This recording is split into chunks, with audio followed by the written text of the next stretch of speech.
is this something we might see again during this tournament? I don't think any other nation in the world would be bold enough to take it on.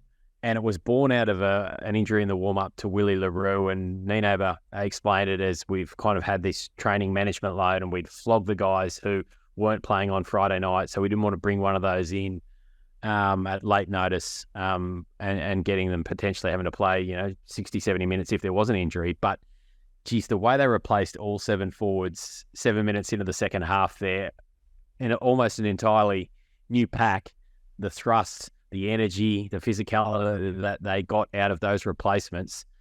I mean, we know about the bomb squad, but could we see a 7-man bomb squad perhaps in the quarterfinals or in either of these games against Scotland or Ireland? It's no doubt it's risky. And you think back to your question of Eddie Jones about the 6-2 split ahead of Argentina when the Wallabies did have some injuries and Len Ikitau was injured and it had to force Carter Gordon to number 12. I don't think as I said, any other nation in the world would be bold enough to take it on but South Africa. But I've got a nagging feeling we haven't seen the last of it.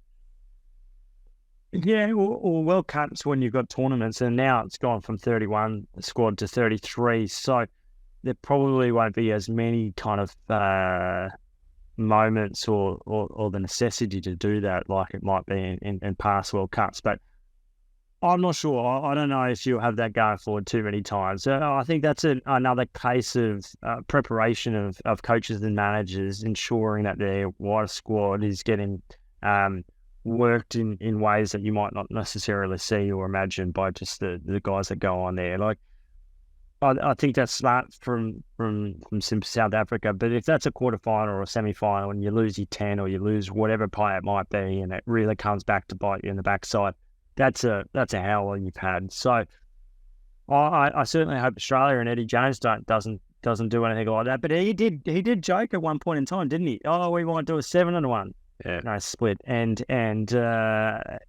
well, we saw against Argentina, it bit them in the backside. So I wouldn't be imagining they're going to be doing that. But 6-2 that the Wallabies did on the weekend too. Isaac Fines and Ben Donaldson there. Donaldson probably only really a 10-15.